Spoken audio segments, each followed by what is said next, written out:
லூக்கா எழுதின சுவிசேஷம் 13ஆம் அதிகாரம். பிலாத்து சில கலிலேயருடைய இரத்தத்தை அவர்களுடைய பலிகளோடே கலந்திருந்தான். அந்த வேளையிலே அங்கே இருந்தவர்களில் சிலர் அந்த செய்தியை அவருக்கு அறிவித்தார்கள். இயேசு அவர்களுக்கு பிரதியுத்தரமாக, அந்த கலிலேயருக்கு அப்படிப்பட்டவைகள் சம்பவித்ததினாலே மற்ற எல்லா கலிலேயரை பார்க்கிலும் அவர்கள் பாவிகளாயிருந்தார்களென்று நினைக்கிறீர்களோ? அப்படி அல்லவென்று உங்களுக்கு சொல்லுகிறேன். நீங்கள் மனம் திரும்பாமற் போனால் எல்லாரும் அப்படியே கெட்டுப் போவீர்கள். சீலோவாமிலே கோபுரம் விழுந்து 18 பேரை கொன்றதே, எருசலேமில் குடியிருக்கிற மனுஷர் எல்லாரிலும் அவர்கள் குற்றவாளிகளாயிருந்தார்கள் என்று நினைக்கிறீர்களோ? அப்படி அல்லவென்று உங்களுக்கு சொல்லுகிறேன். நீங்கள் மனம் திரும்பாமற் போனால் எல்லாரும் அப்படியே கெட்டுப் போவீர்கள் என்றார். அப்பொழுது அவர் ஒரு உவமையையும் சொன்னார். ஒருவன் தன் திராட்சைத் தோட்டத்தில் ஒரு அத்தி மரத்தை நட்டிருந்தான். அவன் வந்து அதிலே கனியை தேடின போது ஒன்றும் காணவில்லை. அப்பொழுது அவன் தோட்டக்காரனை நோக்கி, இதோ 3 வருஷமாய் இந்த அத்தி மரத்திலே கனியை தேடி வருகிறேன், ஒன்றையும் காணவில்லை. இதை வெட்டி போடு, இது நிலத்தையும் ஏன் கெடுக்கிறது என்றான். அதற்கு அவன், ஐயா, இது இந்த 1 வருஷமும் இருக்கட்டும். நான் இதை சுற்றிலும் கொத்தி எரு போடுவேன். கனி கொடுத்தால் சரி, கொடாவிட்டால் இனிமேல் இதை வெட்டி போடலாம் என்று சொன்னான் என்றார். ஒரு ஓய்வு நாளில் அவர் ஜெப ஆலயத்தில் போதகம் பண்ணிக் கொண்டிருந்தார். அப்பொழுது 18 வருஷமாய் பலவீனப்படுத்தும் ஆவியை கொண்ட ஒரு ஸ்திரீ அங்கே இருந்தாள். அவள் எவ்வளவும் நிமிரக்கூடாத கூனியாயிருந்தாள். இயேசு அவளை கண்டு தம்மிடத்தில் அழைத்து, ஸ்திரியே, உன் பலவீனத்தினின்று விடுதலையாக்கப்பட்டாய் என்று சொல்லி அவள் மேல் தமது கைகளை வைத்தார். உடனே அவள் நிமிர்ந்து தேவனை மகிமைப்படுத்தினாள். இயேசு ஓய்வு நாளிலே சொஸ்தமாக்கினபடியால் ஜெப ஆலய தலைவன் கோபமடைந்து ஜனங்களை நோக்கி, வேலை செய்கிறதற்கு 6 நாள் உண்டே, அந்த நாட்களிலே நீங்கள் வந்து சொஸ்தமாக்கிக் கொள்ளுங்கள்.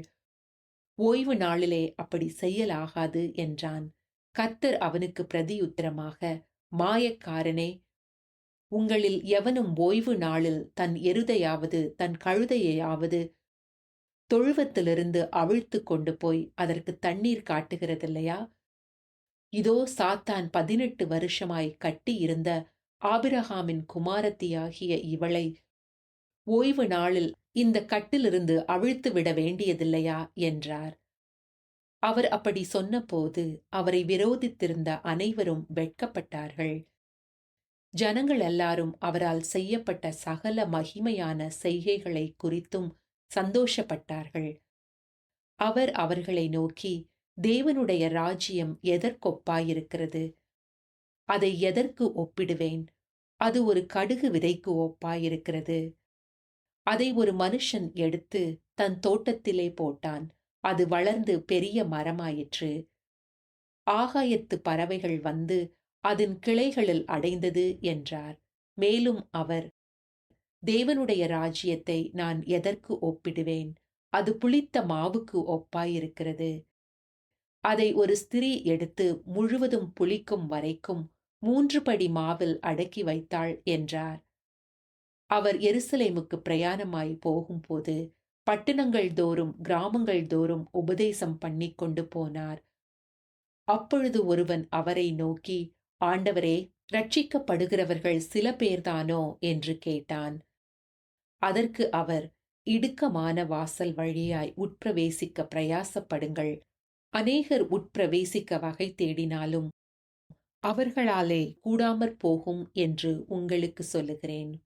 வீட்டெஜமான் எழுந்து கதவை பூட்டின பின்பு நீங்கள் வெளியே நின்று, ஆண்டவரே, ஆண்டவரே, எங்களுக்கு திறக்க வேண்டுமென்று சொல்லி கதவை தட்டும்போது அவர் பிரதியுத்தரமாக, நீங்கள் எவ்விடத்தாரோ, உங்களை அறியேன் என்று உங்களுக்கு சொல்லுவார். அப்பொழுது நீங்கள், உம்முடைய சமூகத்தில் போஜனபானம் பண்ணினோமே, நீர் எங்கள் வீதிகளில் போதகம் பண்ணினீரே என்று சொல்லுவீர்கள். ஆனாலும் அவர், நீங்கள் எவ்விடத்தாரோ, உங்களை அறியேன், அக்கிரமக்காரராகிய நீங்கள் எல்லாரும் என்னை விட்டு அகன்று போங்கள் என்று சொல்லுவார் என்று உங்களுக்கு சொல்லுகிறேன். நீங்கள் ஆபிரகாமையும் ஈசாக்கையும் யாக்கோபையும் சகல தீர்க்கதரிசிகளையும் தேவனுடைய ராஜ்யத்தில் இருக்கிறவர்களாகவும் உங்களையோ புறம்பே தள்ளப்பட்டவர்களாகவும் காணும்போது உங்களுக்கு அழுகையும் பற்கடிப்பும் அங்கே உண்டாயிருக்கும். கிழக்கிலும் மேற்கிலும் வடக்கிலும் தெற்கிலும் இருந்து ஜனங்கள் வந்து தேவனுடைய ராஜ்யத்தில் பந்தி இருப்பார்கள். அப்பொழுது முந்தினோர் பிந்தினோராவார்கள், பிந்தினோர் முந்தினோராவார்கள் என்றார். அந்த நாளிலே சில பரிசேயர் அவரிடத்தில் வந்து, நீர் இவ்விடத்தை விட்டு போய்விடும், ஏரோது உம்மை கொலை செய்ய மனதாய் இருக்கிறான் என்றார்கள். அதற்கு அவர், நான் இன்றைக்கும் நாளைக்கும் பிசாசுகளை துரத்தி வியாதி உள்ளவர்களை சொஸ்தமாக்கி 3ஆம் நாளில் நிறைவடைவேன். இன்றைக்கும் நாளைக்கும் மறுநாளைக்கும் நான் நடமாட வேண்டும்.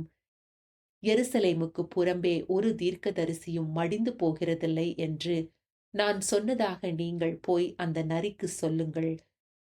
எருசலேமே, எருசலேமே, தீர்க்கதரிசிகளை கொலை செய்து உன்னிடத்தில் அனுப்பப்பட்டவர்களை கல்லெறிகிறவளே, கோழி தன் குஞ்சுகளை தன் சிறகுகளின் கீழே கூட்டி சேர்த்து கொள்ளும் வண்ணமாக நான் எத்தனை தரமோ உன் பிள்ளைகளை கூட்டி சேர்த்து கொள்ள மனதாயிருந்தேன், உங்களுக்கோ மனதில்லாமற் போயிற்று. இதோ உங்கள் வீடு உங்களுக்கு பாழாக்கி விடப்படும். கர்த்தருடைய நாமத்தினாலே வருகிறவர் ஸ்தோத்தரிக்கப்பட்டவர் என்று நீங்கள் சொல்லுங் காலம் வருமளவும் என்னை காணாதிருப்பீர்கள் என்று மெய்யாகவே உங்களுக்கு சொல்லுகிறேன் என்றார்.